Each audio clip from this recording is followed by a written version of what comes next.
Short stories run on 4 beats: orientation, scenario, turn, and consequence.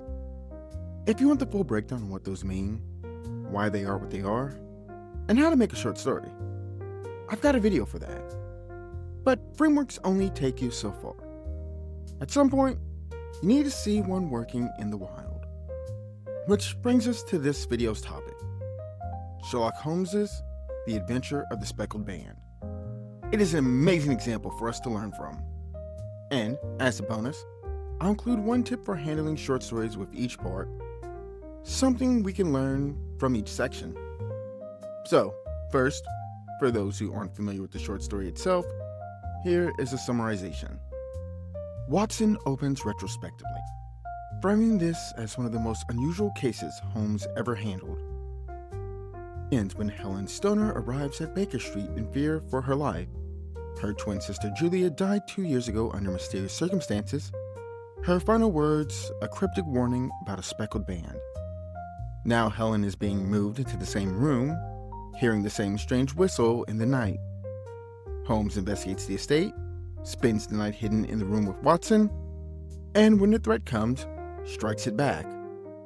The snake turns on its owner, Dr. Roylott, and kills him instead, destroyed by the very method he designed for others. Now, this single locked room mystery is one we can dissect to see each part in full play. First, it orients us with how it opens. Instead of hopping straight into things, in this case, it opens with Watson looking back over the many Sherlock Holmes cases he recorded during their time together and noting that, though many were tragic, comic, or merely strange, none were ordinary. He singles out the Roylott case. Roylott? I don't know. He singles out the Roylott case as one of the most unusual of all. He explains that he did not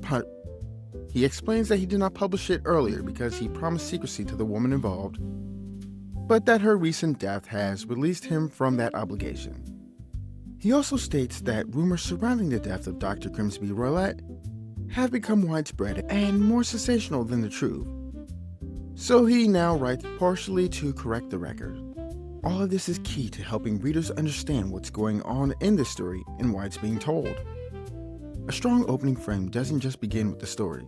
It tells the reader how to read the story. Once the orientation itself is done, the story leaps right into the scenario.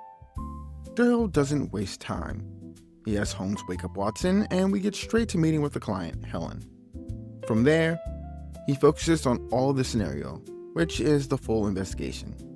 So, in this case, he makes sure to hit each of the genre expectations. He has the case introduced, then he has Roylott storm into Baker Street before they leave and threaten Holmes, so he isn't a purely abstract concept. And after that, we get into the investigation. The actual investigation focuses on the operation itself, not worrying about twists or never wasting time on anything irrelevant to the case. It doesn't even stop to describe any of the travel or add another subplot unrelated to the investigation, like exploring Helen's relationship or adding some humorous sidetrack or anything like that. It stays focused on the investigation.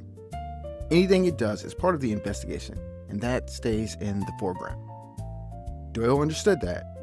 With short stories, you have to summarize strategically at times. You can't spend time on every little thing. Regardless, as said before, this all leads to a night watch where Holmes and Watson wait for the trap to be sprung, with Holmes there to stop the assassination attempt and verify his theory as to what happened. When the whistling sound appears, Holmes strikes the bell rope, and that leads to the snake retreating. And at this point, the turn happens as everything flips here. The unknown becomes active, Holmes' private reasoning becomes public action, the murder mechanism backfires, and the threat reverses on its creator. The turn isn't the moment Holmes explained what went on or anything like that. A good turn isn't just revelation. It's reversal under pressure. Roylott tried to kill Helen, Holmes disrupted the attack, and the danger recoils. There's a loud scream, and then silence. The consequence portion then goes into play as Holmes and Watson investigate said scream. They enter Roylott's room and find him dead, killed by the venomous snake he had used to murder Julia. And since the turn here killed Roylott, everything is simplified. Which brings us to another tip for writing turns. This might sound counterintuitive, but hear me out. The turn should simplify things, not complicate them. We're not introducing something new. It's stripping down things to make things clearer, so that the consequence of it can have clear focus and the story doesn't drag on. From there, it does a quick wrap-up, with it making clear things handled swiftly, and Holmes would only later explain everything. A breakdown on how the case happened is given, completing the story's move from suspense to understanding. In this case, the story is a revelation story. It works to create a complete story, though I'll note if you wanted to do far more with it, you could. For instance, if you wanted to emphasize what's going on with Holmes after the fact, you could have a contrast between Watson and Holmes in the aftermath and show how the event impacts him personally and some change in them it creates. I mean, you could. What I personally would do is maybe have Watson impacted by the fact that they indirectly killed a man, then Holmes give his logic why it's fine, and show how it helps Watson handle things or whatever. But that's if you wish to make this more of a morality-focused tale, which this is not. It's a revelation story, above all else in this case. That said, Holmes acknowledges at the end that he is indirectly responsible for Roylott's death, though he is unbothered by it since the man's own trap fell on him. Which taps into the final meaning of this story, with it ending with a line that wraps things up in poetic justice. This all taps well into my final tip.